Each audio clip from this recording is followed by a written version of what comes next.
Okay, first of all, tell us about your grandparents and were they homesteaders? Yes. Names.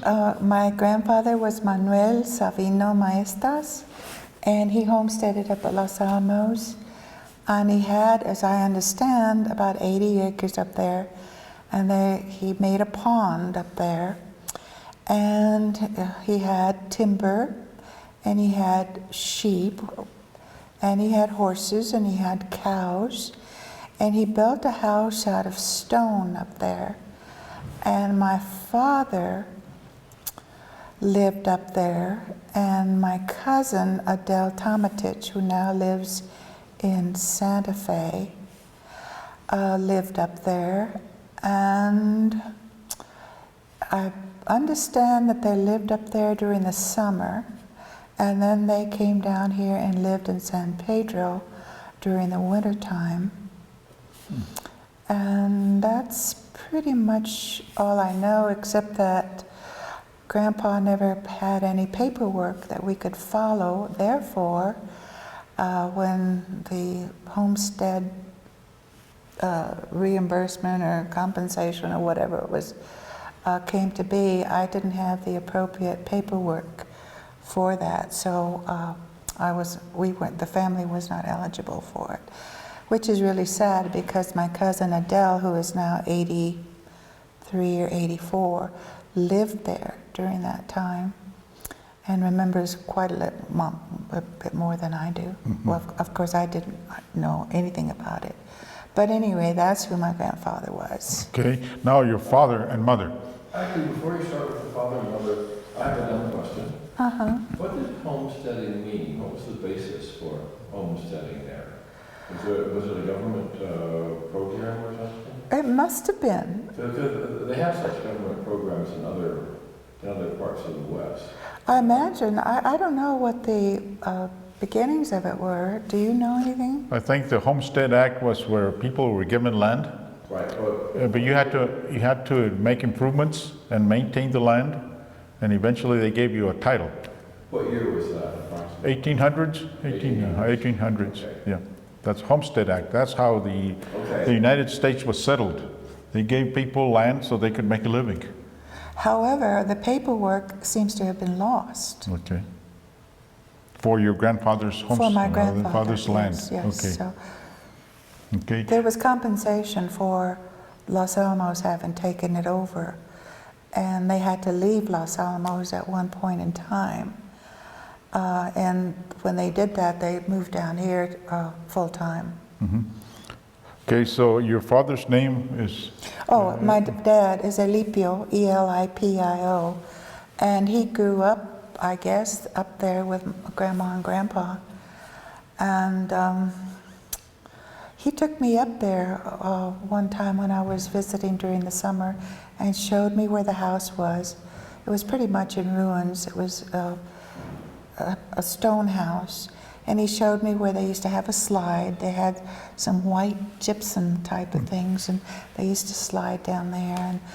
And we also took a couple of my children. We were going to go hunting, but we didn't know anything about hunting, so we were traipsing around in those woods, making all kinds of noise. Of course, Dad had his rifle with him, but we were talking and traipsing through, of course, and we, of course, weren't able to get anything, but that was a nice outing for us. He wanted us to see it. And right next to where they lived was an Indian pueblo. It was abandoned. And I remember I was really, really interested in that and went through it. And I don't know anything about that pueblo. Again, I don't know the name of it or who was there, none of the history, but it was near where they homesteaded. Okay, was that north of Los Alamos, the present day Los Alamos, or south? Was it more in the Garcia Canyon area? It was part of the Garcia Canyon. Garcia Canyon, that's north, okay. Yeah. It was about, as I understand, about 80 acres, and Grandpa, made a pond. Mm-hmm. And I do have pictures of them, the animals. They had pigs and I think horses and cows and a house.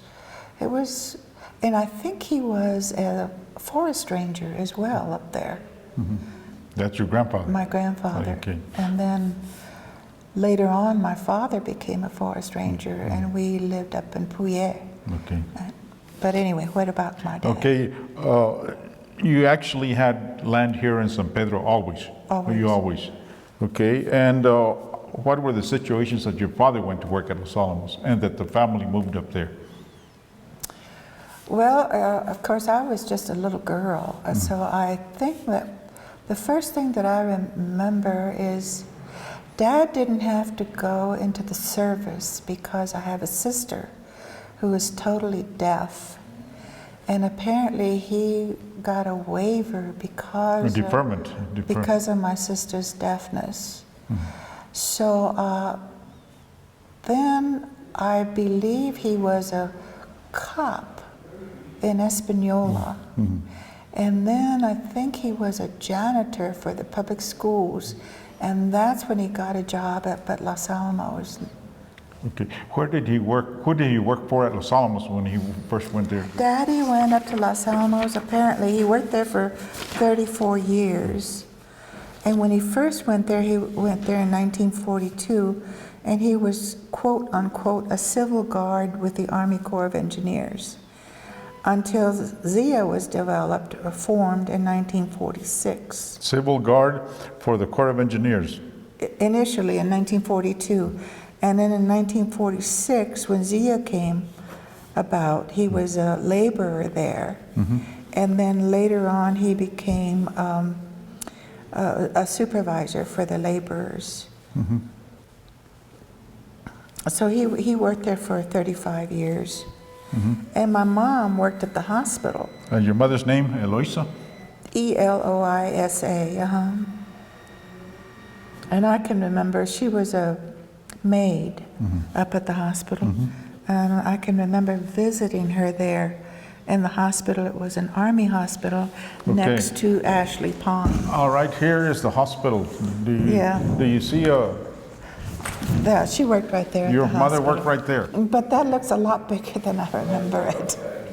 During the war, do you remember what your father did while he was a civil guard? Did he ever talk about his work? Never. Your father never talked about his work? Oh, no, and I was too little. Yeah, Even if he had talked about it, you weren't I interested. wouldn't have been interested. All I remember about living in that Quonset house was that the latrines were outside. We didn't have running water inside, and it was very small. It was an L shape. And then I had a really good friend by the name of Crystal. Crystal, and I don't have any idea as to what her last name was or anything. Anyway, she became a really good friend.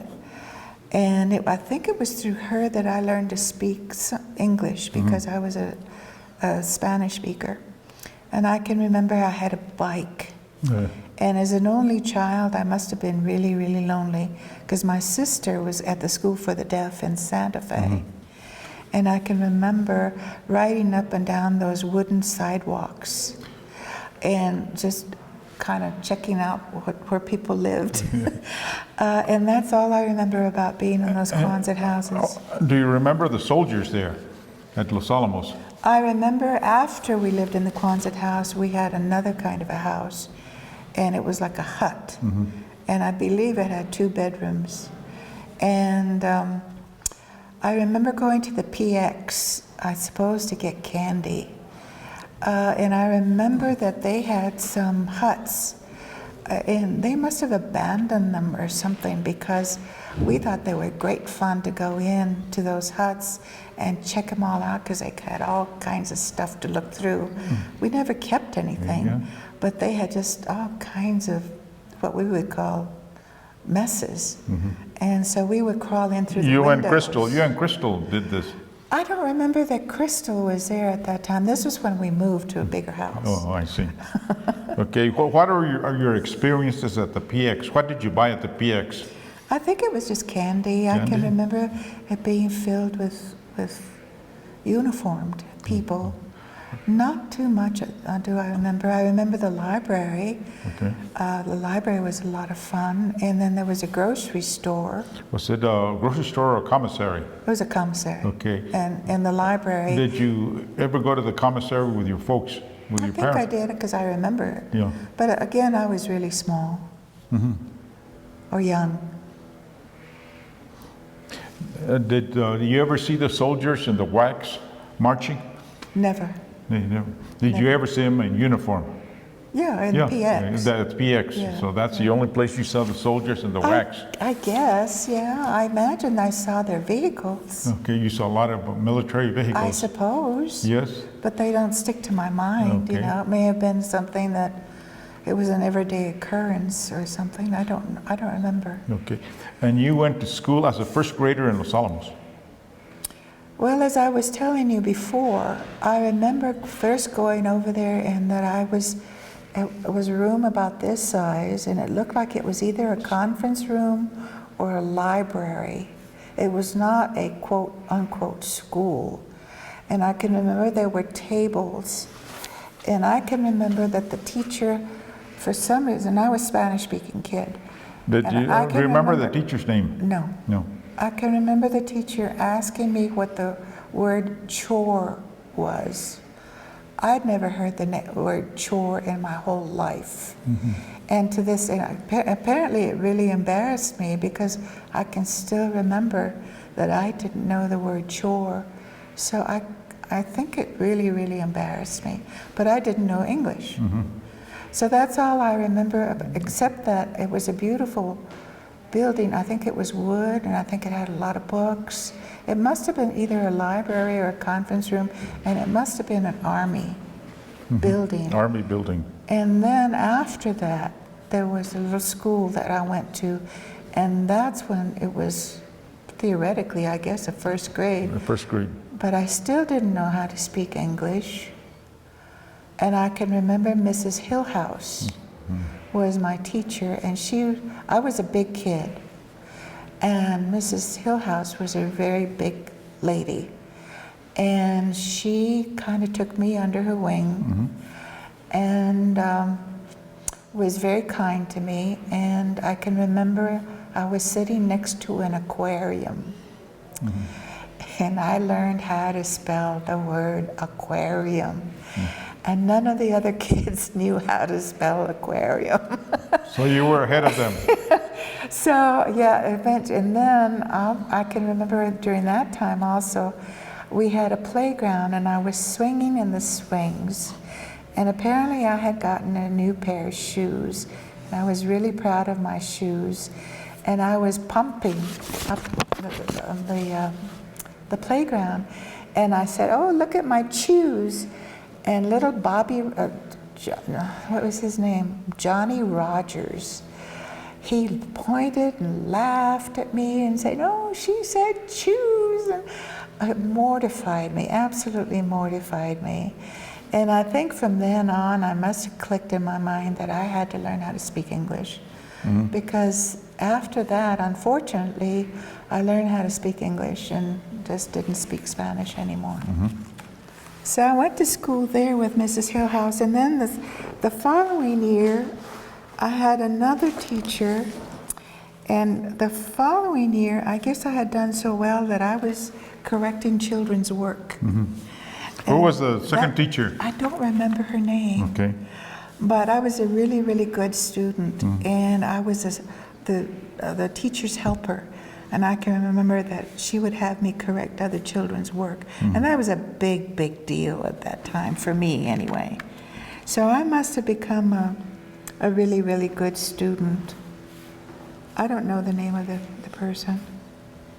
I don't remember.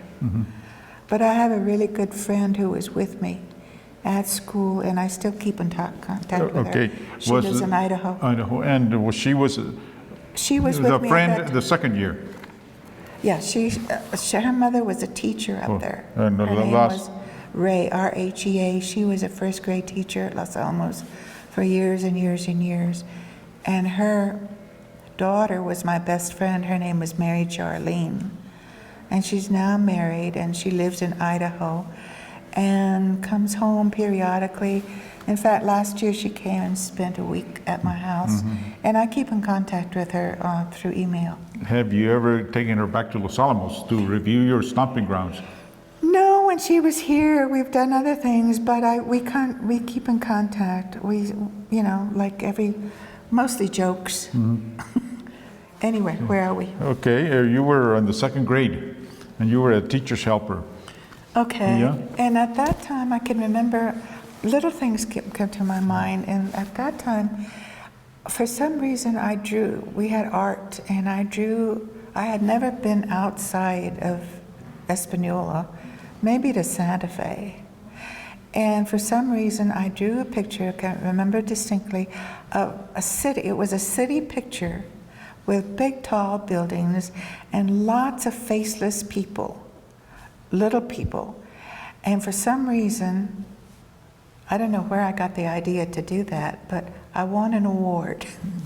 And I couldn't believe it because I didn't know what I was drawing about, because having never left Los Alamos or Espanola, I don't know where I got that idea. But that sticks to my mind, and I don't even know whatever happened to that picture. But that I can remember. What else do I remember? Do you remember? At that time. Do you remember anything about the Trinity site, the Trinity test? I can remember my best friend lived in the trailer park as you go up to Los Alamos on the left-hand side, across the street from the airport. Okay. There she lived with her mom, who was a teacher, and her father, who had been a chiropractor and did some sort of construction work. I don't know what he did. At any rate, she was my best friend, and I would visit her. I spent a lot of time with them because I was an only child. I wasn't an only child, but my sister was always gone, and my mother was always working at the hospital, and my dad was always gone. So I spent a lot of time with her, and we'd go down into the canyon next to the trailer park. We weren't supposed to, but then, you know, children do what they're not supposed to do. And we go down there because they had a path down there. And that was But the canyon near the trailer park. Yeah, that's where it was. But I think those canyons I think most of the children who were up there at that time, since we weren't supposed to go up there and they were fenced off, of course, that's what we did. Now, you don't remember anything about the Trinity test after no, you don't remember anything going on or people talking about it or anything? No. Do you remember anything about Everything was so secretive. Yeah. Nobody talked about what they did. They weren't supposed to, I guess. You remember what happened when the war ended? No. No, you don't remember? No. Celebrations, no nothing? None that I remember. None. Nobody talked about anything. I can remember sitting in my classroom, and it must have been in that school that you pointed out. No? Yeah, it was.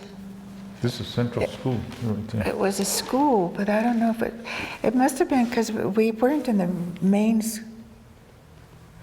First, we were in temporary school, huts, and then we went into the main school. But I was in another school somewhere up there, and I can remember sitting in the school, and they were explosives, and they'd boom, and the windows would rattle. This happened frequently, but I can remember sitting there and looking out of this window after the boom of whatever was happening. But that's all I remember about anything. But nobody talked about it because it was all so secretive. Did you have a badge to get into town? Yeah. Yeah. We all did. We had to stop, even children. They fingerprinted us and they gave us whatever. And because we used to live in Los Alamos during the week and down here in San Pedro, during the weekends, we go back and forth. And I can remember having to stop there and they would check us out. And I think I can even remember being fingerprinted, but I was really small. And I can remember the guards up in the tower.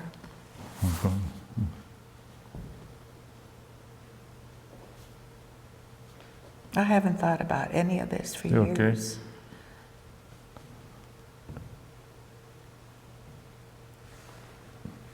Did you ever remember going to the lodge?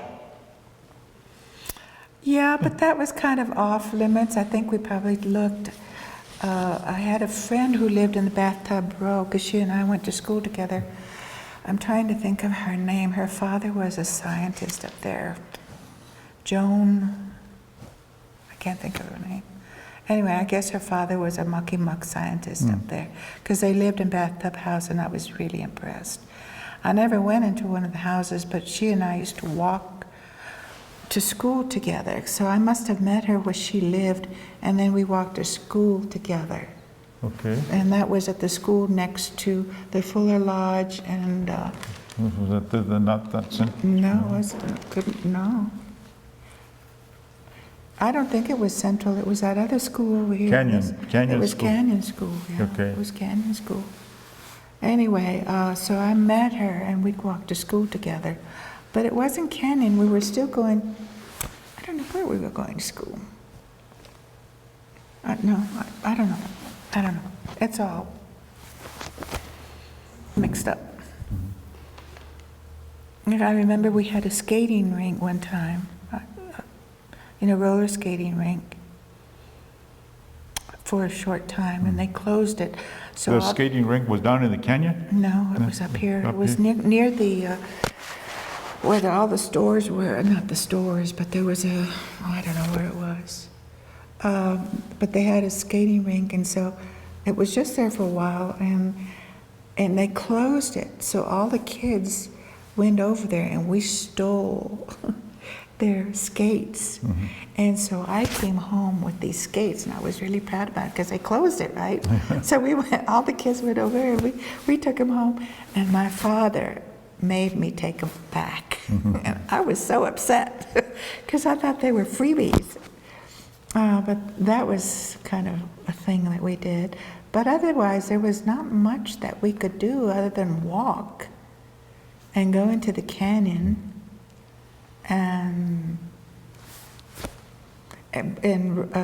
ride our bikes on the wooden sidewalks, and then break into the huts that had all that interesting stuff. So there were really no... Oh, and there was a movie theater. What do you remember about the movie theater? I remember that it was really cheap, and I remember going, or maybe it was even free for me because I was so young. I remember going there as often as I could. Do you remember seeing any particular movies there? Roy Rogers, Gene Autry, no? No, but I was totally in love with this one guy. I can't remember his name was, but someday when I remember his name, I'll tell you. Movie star. It was a movie star. Oh, he was just fabulous in my mind, and I kept seeing that movie over and over again. And I don't know how I got in. I don't know how. I couldn't have had any money, or maybe it was so cheap, Yeah. or maybe they just let me in. Is it Alan Ladd? I don't know. It was somebody. I just thought he was just fabulous. That's all I remember. No, I didn't see those cowboy movies until I came down to Espanola. Okay. And were the people very friendly? Was there any crime or anything? You never worried about locking your doors and things like Never. that? No Things crime. were very... No, everybody. Very safe, very safe. Oh yeah, everybody. No, never even heard of crime. I didn't even know what that was. You didn't know what crime was? No, I didn't. Living in Los Alamos? No, other than stealing roller skates and having to take them back. I guess that's a crime. No, I just have no idea. None. No, it was very, very safe. It was a wonderful place to grow up. If it hadn't been for Los Alamos, I never would have done and had the experiences that I've had and gotten the kind of education that I got, because prior to going to Los Alamos, I was in Espanola. And I can remember that there was a little school up here in Coruco. Yeah, right. And Mom and Dad had enrolled me there, and of course I didn't speak English. And at that time we had a lot of teachers, I think they were Presbyterians, and they came to educate the heathens. And I can remember, because I didn't speak English at all, and I had a cousin, or a distant cousin, by the name of Quintana, And he and I were the dummies in the class. So they separated us together and they put us in a little round table back in the back. And there we sat. You know, we didn't know how to do anything. And she would teach other children and we were over there. And so my father happened to be a janitor in the school. And I guess he kept an eye on me, and he saw us sitting in the back and not getting an education. So fortunately, he got a job at Los Alamos and moved us up there. But all I remember about that is that for lunch, they had a cafeteria. Yeah, at Los Alamos. No, here in Espanola, and they used to play the Blue Danube Waltz during that time when we ate. And every time I hear the Blue Danube Waltz, I think of the cafeteria and getting lunch. And that's all that I ever remember from that experience. So had it not been for Los Alamos, I would have been really, really lost. Yep. And Mrs. Hillhouse. Yeah, Mrs. Hill. Now, Let me go back before that. I guess I was even younger, and there was a school in San Pedro where I live. And I can remember my mother walking me to the school, what is it, about a mile, half a mile. And I guess she wanted to enroll me.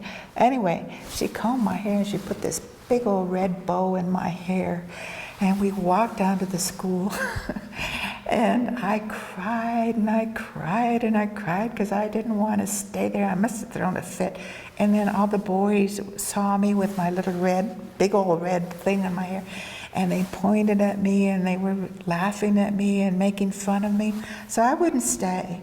And my mom, poor mom, had to take me back home. So that was my very first experience with education. And then the second one was with the teacher here that separated me. And then my third was at Los Alamos, where Mrs. Hillhouse took a real active interest in me, and then I just took off. okay. And do you remember eating at restaurants in Los Alamos? Remember, did the family ever go out to eat? Never. Never? There were no restaurants. So you remember the mess halls at Los Alamos? People ever went to a mess hall? People had to eat somewhere. That was for the Army. We ate at home. Yeah, okay. And since we lived there, we ate at home. And, there was not this idea of going to the mess hall for dinner. Something Oh, like that. no. No. No, and even if we had to pay for it, Yeah. we didn't have any money. I don't think we had Yeah, any money. yeah. I don't know. Yeah. I mean, both my mom and dad worked, but Okay, when did you leave Los Alamos? I left Los Alamos when I came to Espanola to school. I was at Los Alamos, and my father heard that there was a Virgin Club for girls up at Los Alamos. And he didn't want me to stay up there and have this bad influence. So at that time, he was building a house down here. So he whipped me out of that school so fast and brought me down to Espanola. And what year? I must have been a sophomore in high school. Anyway, when I came down to Espanola, they skipped me a grade.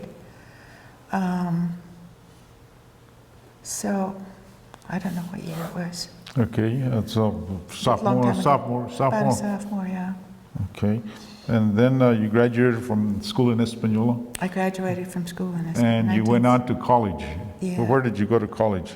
I went to the University of Denver, got my bachelor's in speech pathology. Oh, did you do sign language? Because you knew sign language with your sister. No, my sister went to the school for the deaf, and at that time, their philosophy was that we were not supposed to use sign language or finger spelling, because if we did that, the children would not learn how to speak, which was a huge, huge mistake. But I did learn how to finger spell. I didn't know sign language at that time. And truly, I didn't become proficient in sign language until I went and studied for my master's at Gallaudet University in Washington, D.C. And that's when I really became proficient with the sign language. And you got a So master. basically, You and got I a master's. Yeah, A master's. so basically, I grew up really triculturally, You tried. you know, with Hispanic and Anglo, English and sign language. Sign yeah. language. Because I was exposed to my sister because she went to school for the deaf, and I loved to go to the school for the deaf because it was such a good experience for me because my sister was a really, really good student. So she had sort of a private room and everything was so clean and so tidy and so big. And they had a cafeteria and they had great food. And I've always been a foodaholic. And they used to take them to movies downtown Santa Fe. So it was always a real treat for me to go over there and be exposed to them. And then she had really good friends. My sister was always a leader. And she kind of bossed everybody around and me. And it was just great fun. So I spent a lot of time over there with her. And you could her communicate friends. with all the other deaf. Yeah, well, I wasn't proficient, but I could communicate, okay. And then you went on and got a PhD. I got my master's in Gallaudet College, and then later on I got my PhD at the University of Minnesota in educational psychology.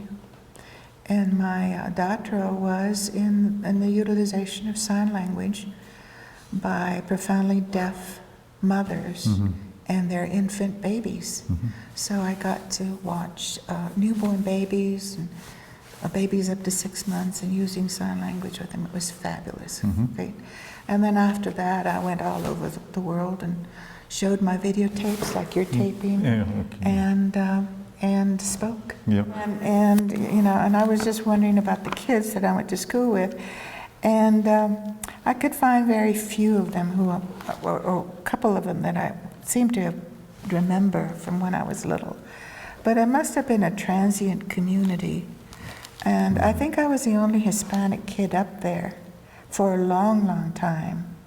I remember there was a boy named Manuel, and he was up there when I was up there, but I don't see him anywhere in these books. So where are you in that book? I wasn't. You were. I was there with the kids, but my picture wasn't taken. Okay. What about the other book? I wasn't in there either, but I was there with the kids. But I was looking at this last night, actually, and what was interesting is that this book was dedicated to Norris Bradbury, I think it was. Okay, that's very interesting. Yeah, it was really interesting. Did you know who Norris Bradbury was then? Yeah, he was a hit. Yeah, at that time. No, except that one of his kids went to school with me, but I didn't know who he was. I knew it was a mucky muck of some kind. But anyway, they have all kinds of stuff about Los Alamos and the radiation stuff. See? And they have all these pictures. I think because it was dedicated to Bradbury. Okay, that would be very interesting. And I went to school with his son. I think his son was a year older than I am. His name was, I think, John Bradbury. And then I also went to school with someone named Allen. And I guess Allen was also a mucky-muck up there. I don't know. Do you know? That was Allen? There was a Harry Allen that was in charge of supplying property. I don't know who he was. Harry Allen. I went to school with them. So I think a lot of these kids, their parents must have been scientists of some kind, except for us, you know, that I'm so glad that Dad decided to take us up there and live there. So you consider the education you got at Los Alamos to be very good? You had very good education at Los Alamos. Oh, absolutely. And really prepared you for college. Oh, yeah, because when I came to Espanola, I didn't do diddly. Nobody really cared, and I just played. You know, if it hadn't been Los Alamos, I never would have gotten into college. I mean, it was the difference between day and night, the kind of education that I got there as contrasted to here. I had a good time in Espanola, and I made a lot of friends. But the education was totally, totally different, which makes sense because the children in Los Alamos were all mostly upwardly mobile kids from upwardly mobile parents who were well educated, who were scientists, and they were physicists or whatever, heads of whatever. And so it was a whole different cultural thing. That doesn't mean that it was any better than Española, but the culture here was totally different and in many, many ways a lot better than Los Alamos. And then the School for the Deaf culture was totally different. So I went from one culture to the other, to the other, to the other. One was not better than another, but both provided me with different experiences that have been really, really good for me educationally. Well, this is prior to going to Los Alamos, but this is my grandfather who used to be a homesteader up at Los Alamos. And this is my sister who is 3 years older than I am, or 2 years older than I am, who had meningitis when she was 3 years old and lost her hearing and is totally deaf. And currently, she went on, got her bachelor's at Gallaudet College and her master's, and has been teaching and is still very active in Texas where she lives. She lives in Temple. And then here I am with Grandpa. And I must have been very, very small. It looks like just a child. And I think this is the same picture. But I think in this picture I must have been with my grandmother, and my grandmother cut herself out of it. And then this little picture is of me. At Los Alamos. It probably was at Los Alamos, because I can remember I had that purse that was always around my neck like that. And I don't know why, I don't even know what I had. That's in about it. a fourth grader, fifth grade? Yes, I don't know. So I started here, you know, at the escuelita, and then went to the conference room in Los Alamos, then went to the school with the swings, and then went to the school next to the airplanes, and then that's about it. And then playing in the, I was thinking of biking and wooden sidewalks and going down into the canyon, you know, what. But I was exposed to some not so nice stuff too, but I won't tell you about that. You can if you like. Well, because for a time, for some reason I wanted to make money, and there was a laundry there. And so I'd go and I got a job folding laundry. I don't know, it must have been in 5th grade or something. Anyway, there was a dirty old man who owned the laundry, and I guess he was kind of pawing me or whatever. Scared the hell out of me. So I didn't stay there very long. When you went down to the canyon, did you see any water down there or anything? No, all I can remember was seeing the sidewalk, I mean, not the sidewalk. trail. The trail going down. Which canyon was it? The one next to the airport. Next to the airport. Yeah. North of the airport, or south of the airport? It would be south of the airport. South. See, there's a trailer court that's I think the trailer south- court is gone. The trailer court, I think, Okay. is gone. When we used to go up, there was when the fork you know, the fork as you go up the old road, the airport is on the right. Yes. And then there's a fork in the road. Okay, between the Central and Canyon. And right at the base of that fork, there used to be a fire station later on. Okay. To the left of that was a trailer park. And it was an extensive trailer park. I remember a lot of the kids lived there. On DP Road. In other words, that trailer court was on DP Road. I don't know what the Yes. name of it. There was- But anyway, my best friend lived there, and I spent a lot of time there. And so we go down into that canyon. But she lived there all the time, whereas I only lived there during the week. And so she has much more information about that than I could ever give you, because, you know, she was really there full time.